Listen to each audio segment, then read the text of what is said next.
But they were, the person talks about being on duty in the corridor near where the Nellie Mae Rows were displayed. And she loved them so much that she'd created a whole kind of combinations based on a Nellie Mae Rowe drawing, and then she'd match it with a textile design. And if you Google Nellie Mae Rowe after a bit, that will come up. Also now, if you Google Nellie Mae, you get a picture of me, which is a little amazing. I take it as a complete honor, but to answer your question, this is something that Susan Crawley could also certainly speak to. I think it has to be, I'm a fan, and this is quite controversial, of showing self-taught and trained artists side by side. I mean, even the language, some places call it outsider art, vernacular art, and so on and so on. I think that there's just so much to learn by seeing this material in its historic context, not kind of off on one silo.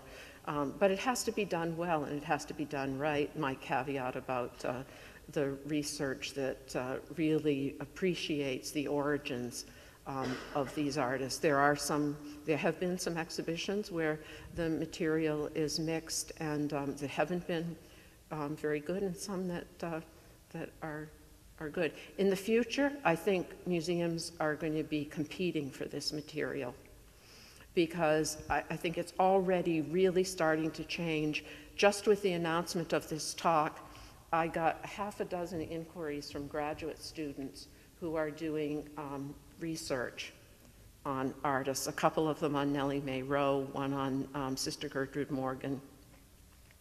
I don't think you would have found that to be the case 5 years ago, even. I mean, I teach it in my courses. I teach it in Women in Art, in American art. It is a part of art history. But because it's not the work itself and the artist, what the artists are trying to do is not self-referential. Right. I think, unlike art by trained artists, academic artists, for the last at least 200 years, it has a hard time, academics have a hard time finding a niche for it in the standard progression of art history. And so it has a hard time, in addition to which very few of them have any training in that area. So it has had a very difficult time working its way into the academy. But Joyce is one of a number of art historians and college professors in other disciplines who are moving this material into the academic mainstream and treating it as worthy of serious academic study, which is great to see and long overdue.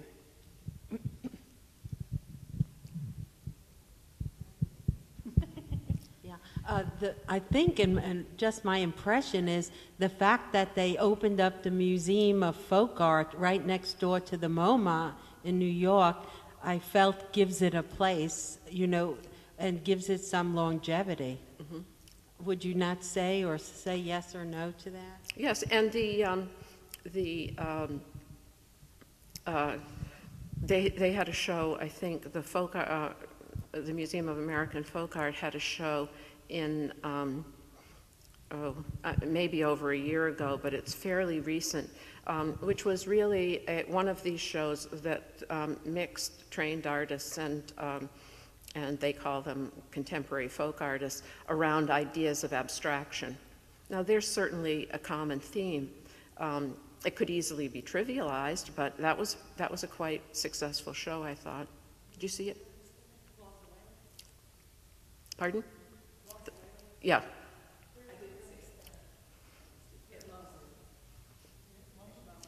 Yeah. That's my question, is when these things are presented side by side, so to speak, how does that work? How is it going to work? And the fact that we even have to question including the two, you know, trained and not trained in a same context of exhibition, shows us that there is something we're not addressing between the two that exists. Mm-hmm. And that's what I'm curious about. Well, it's partly a shortcoming of, you know, art history is a socially constructed phenomenon. I mean, it grew up with its own history of what was, I mean, there was a time when photographs were not considered art.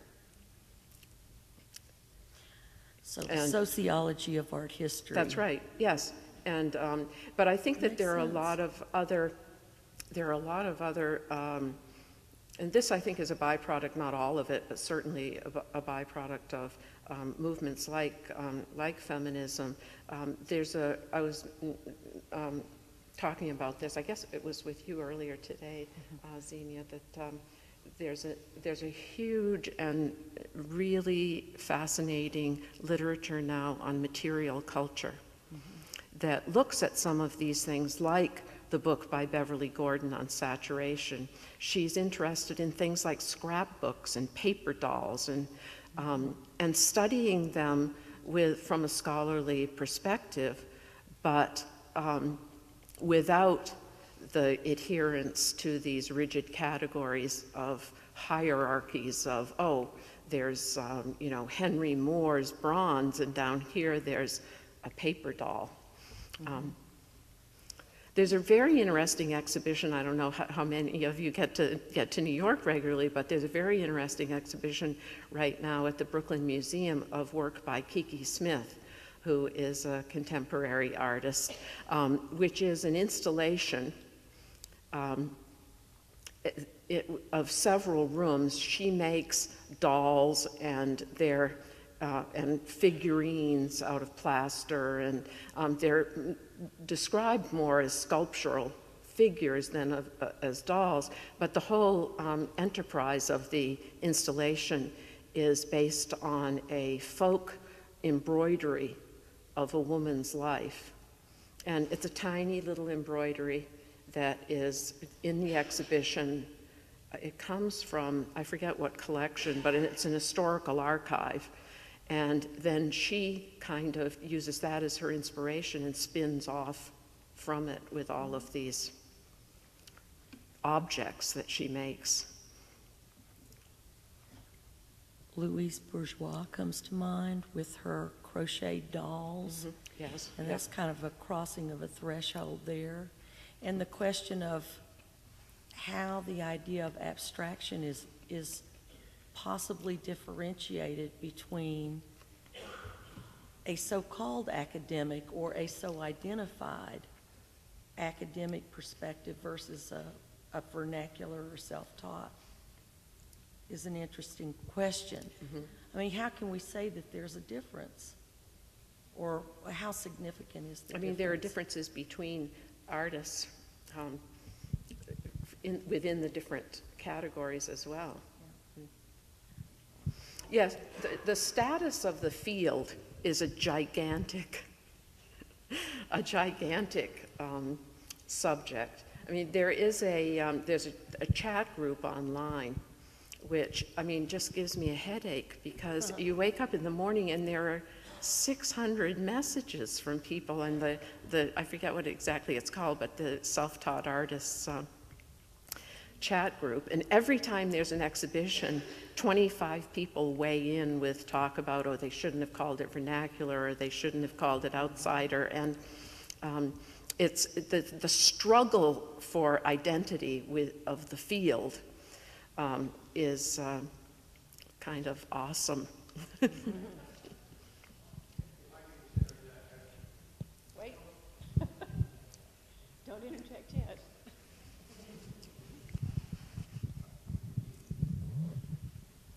Xenia brings up a very interesting point. I mean, one thing I want to add to this is that don't forget Art Brut, Dubuffet, and all of those artists were influenced by the art of the quote-unquote insane and of children, of people like Nellie Mae Rowe. And so essentially they took that, if you want to call it vernacular, and gave it respectability. And so it's only a matter of time when actually people realize that this stuff is just as relevant as stuff that, you know, people of that time did to copy or to appropriate the styles in many ways and make it their own, of course.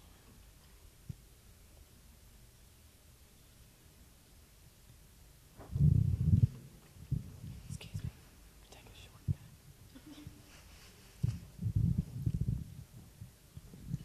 shortcut. What will ultimately happen to the exhibition or the collection of her work? It's here? Yes, I mean, period. I mean, you know, say years from now, or if it's still, you know, resilient, what will happen to it? Does it just travel from place to place, and then what happens to it? Well, when Judith Alexander gave us 150 objects by Nellie Mae Rowe, in 2003 and 4. Did you know Judith? We had to promise a lot of things before we got that, all of which had to do with taking care of Nellie. And what? Oh, I'm sorry. I said we had to promise a lot of things to get that work, and all of which had to do with taking care of Nellie and making sure that she was going to get, that her position in this museum would be prominent, and that she would continue to get attention from us and thus from the rest of the world for some time to come. So among other things, one of our commitments was to install a Nellie Mae Rowe room with Rowe's drawings and other Rowe objects, and keep that room dedicated to Rowe in the folk art galleries. In fact, we even have to keep it in the same room. The room is specified by number. And that, we had agreed to do that for 25 years. And forever, we have to agree to keep something of Rowe's on view in the museum. But our commitment to the work goes way beyond that. We have already put together one show that was shown out of Atlanta in Macon last year. Remember that? And we would love to put together, it would need to be a series of shows, because since most of these are works on paper, they're more fragile than paintings and sculptures, and so you can't, for example, put together a traveling show and send it on its way. You need to rotate those works. They need to rest after a while, and so, which is not a very long while either. And so, but despite that, we hope to eventually have a sort of program by which the Rowe works are going out to other institutions on a regular basis, groups of them. And we have had several inquiries from people in other institutions around the South who said, you know, at some point I'd really like to do a Nellie Mae Rowe show, or to have a Nellie Mae Rowe show here. And another thing that we would love to see, and almost certainly will eventually do, is a catalog of the Rowe collection that's here. You know, Lee Cogan did a fantastic catalog for her 99 and a Half Won't Do show, but the group of works, it's a total of 180 works, because we already had 30 by Nellie Mae Rowe before Judith gave us the other 150. So we are hands down the go-to place for Nellie Mae Rowe. And we appreciate not only what a responsibility that is for us, but also what it does for the High. And so, you know, our hope is that this work continues to become more and more, become better and better known and more appreciated as that happens. And so the trajectory for Rowe's work is continually up and not, you know, not quite so wavy. Was that somewhat reassuring? Right, but you're still concerned. Yeah.